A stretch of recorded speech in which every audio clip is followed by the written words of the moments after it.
Anteayer hablamos del tema de la salud y de la burocracia y cómo esto quiere ser combatido durante este año. Así como también les dije, va a salir el relato de van a correr gente. Dicho y hecho, un día más tarde ya empezaron a, miren, van a dejar gente en la calle, que bla, bla, bla, bla. Así que, como no me pienso gastar, vamos a algo más interesante y es algunas dudas que fueron surgiendo durante algunos videos y por lo tanto es algo que había prometido que iba a hacer y no sé por qué lo postergué tanto.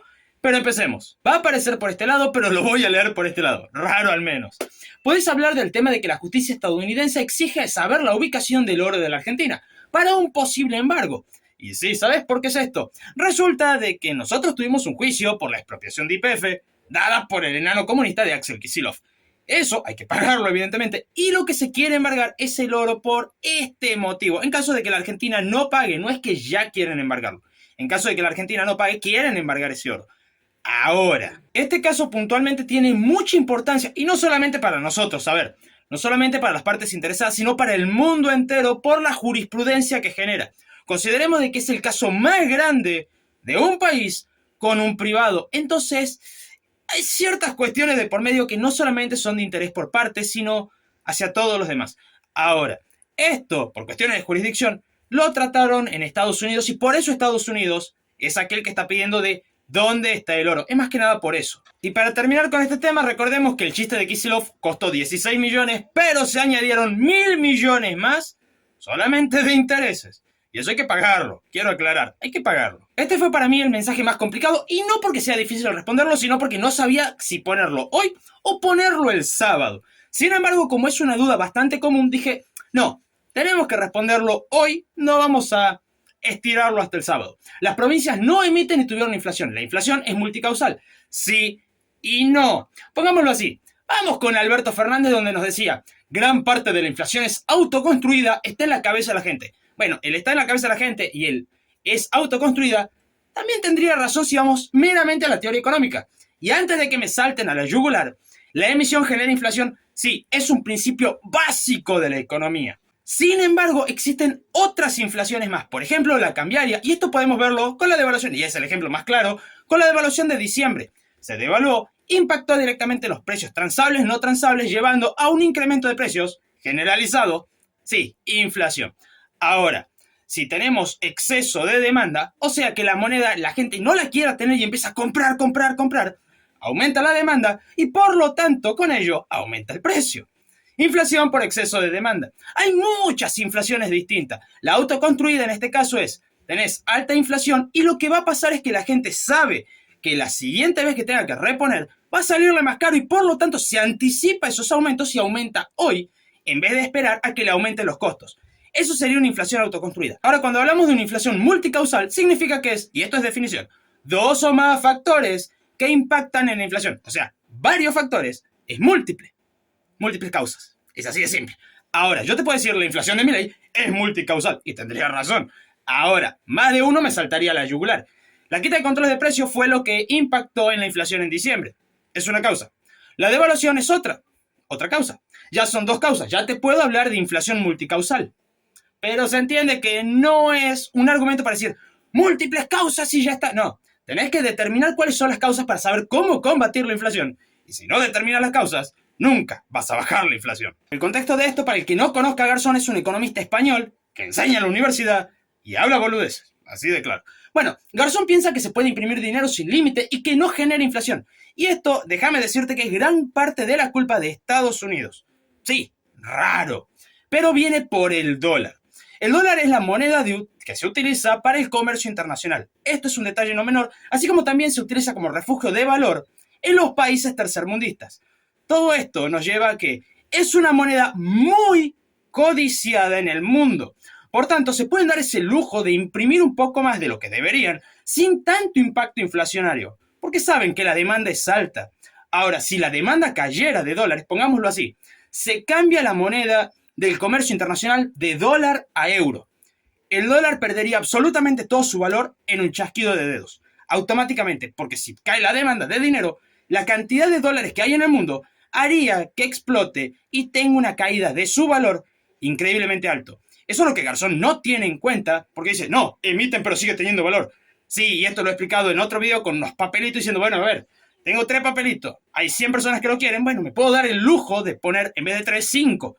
Va a seguir siendo más de lo que tenía, pero sigue habiendo más gente que los quiere de los que yo tengo. Y por lo tanto, no va a perder tanto valor. Eso es lo que muchas veces no tienen en cuenta los de izquierda. Este comentario solamente es para ejemplificar porque hubieron muchos comentarios en la misma línea. ¿Y saben qué? Es una duda muy razonable. Y es una afirmación muy razonable ante la lógica. Pero la matemática muchas veces va en contra de la lógica porque así son. En fin. Bueno, la cuestión es que esto podemos verlo como un límite.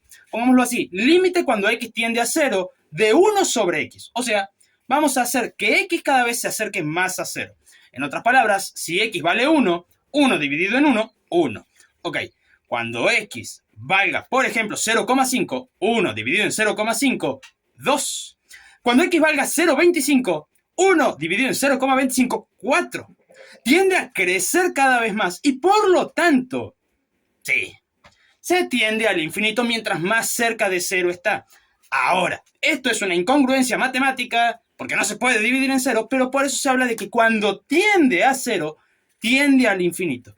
Vamos a la parte más tranqui de esta explicación porque si no más de uno se va a marear. Ahora, por lo anterior surge el tema de los bonos.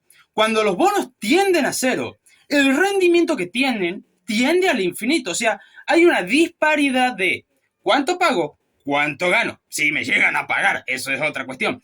Entonces, esa es una de las cuestiones que va a medir el riesgo país y por eso hablaba de que tiende a 0. El segundo punto viene por esta parte. Cuando el mercado dice, bueno, está bien, ¿sabes qué?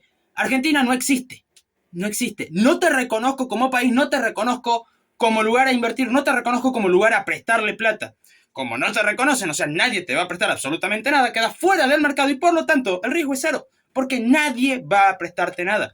Ahí es donde entraba el detalle de el riesgo país no se iría a las nubes sino a 0. Y no es porque hagan las cosas bien. Porque, a ver, un riesgo país en 0, cuando te están diciendo te voy a pagar, es lo mejor que puede pasarle a cualquiera. Porque es una certeza del 100% de que el país es 100% confiable, pase lo que pase. Ahora, cuando el país te dice no voy a pagar, bueno, el riesgo país va a caer a 0, pero no porque sea una buena noticia, sino porque el mercado directamente desconoce tu existencia. Y como no reconocen tu existencia, quedas completamente aislado en términos financieros. Nadie te presta plata, nadie invierte en vos, a nadie le interesa tus problemas, porque al fin y al cabo, donde pongan la plata, la van a perder. Es así de simple. Por voto popular, ¿se podría hacer algún impuesto con la excusa de impuesto solidario para los senadores, diputados? ¿Así logramos bajarle el sueldo? No. Primero, acá hay varias cuestiones y es, primero, consulta popular, ¿vinculante o no vinculante? Si es vinculante, se transforma directamente en ley, pero la manda el Congreso. Dudo que el Congreso mande un proyecto de ley para que vote la gente para que les bajen el sueldo. No, no funcionaría, no pasaría, porque el Congreso no se va a querer bajar el sueldo. Segundo, si lo mandara el presidente sería una no vinculante, lo que quiere decir que entra como proyecto de ley. Y en este caso, sí, lo vota el Congreso, así que dudo mucho que lo aprobaran siendo el caso. Tercero, existe otra, que es el proyecto de ley impulsado por la ciudadanía a través de la ley 24.747. Pero tenés que tener ciertos requisitos. Primero, tienen que ser 6 provincias que estén firmando, de las cuales tenés que tener firmas de 1,5% del padrón electoral.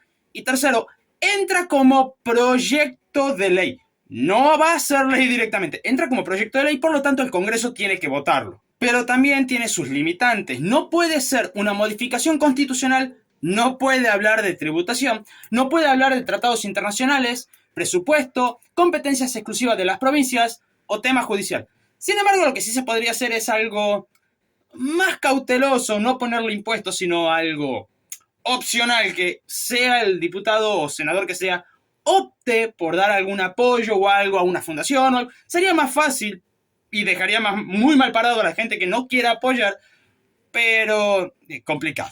Aún me sigo riendo al escuchar que Maduro se considera peronista en medio de su propio foro antifascista, siendo que Perón, uno de los políticos más afines a Benito Mussolini.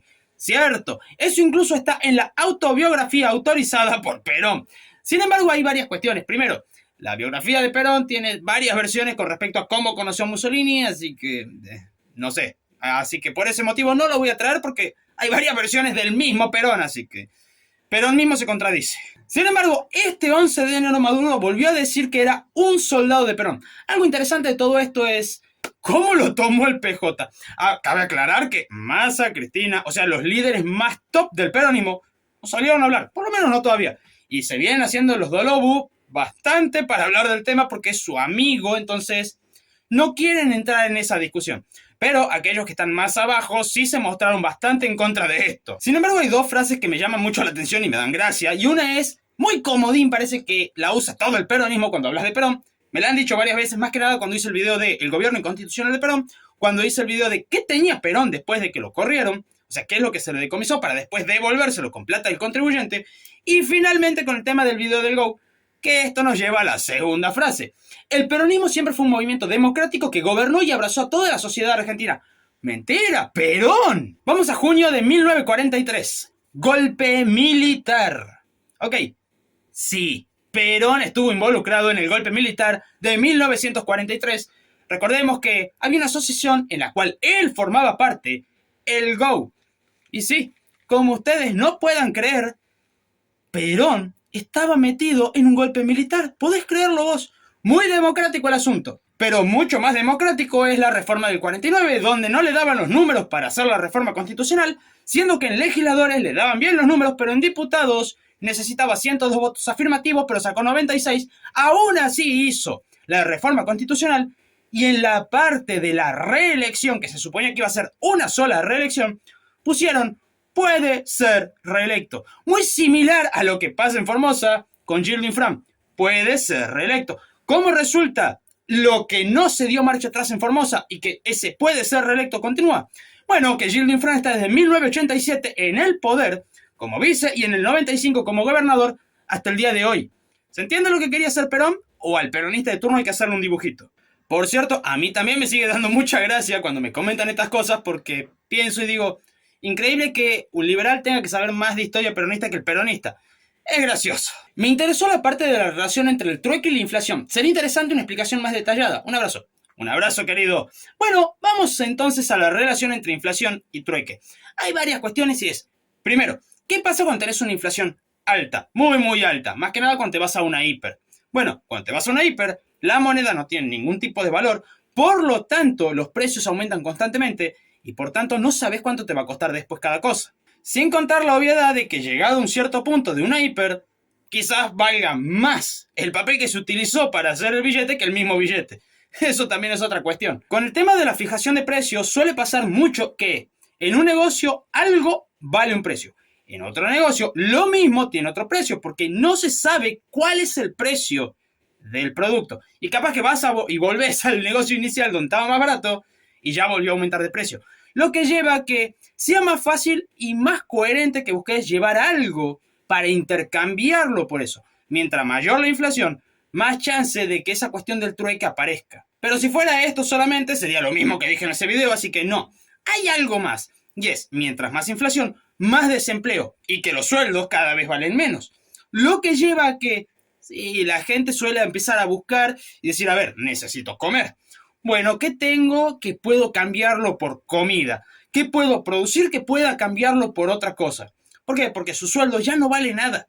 Entonces no tiene sentido su sueldo para transformarlo en bienes y servicios porque no vale nada. Entonces transforma bienes en otros bienes o otros servicios. El sistema financiero es otro de los puntos. Primero, los bancos son los más afectados cuando hay una inflación alta y por consiguiente la gente. Los bancos no van a prestar plata. Primero, porque no saben qué tasa de interés van a tener que poner porque no saben cuál va a ser la inflación. Y tampoco tienen proyecciones de inflación más o menos certeras para no perder plata.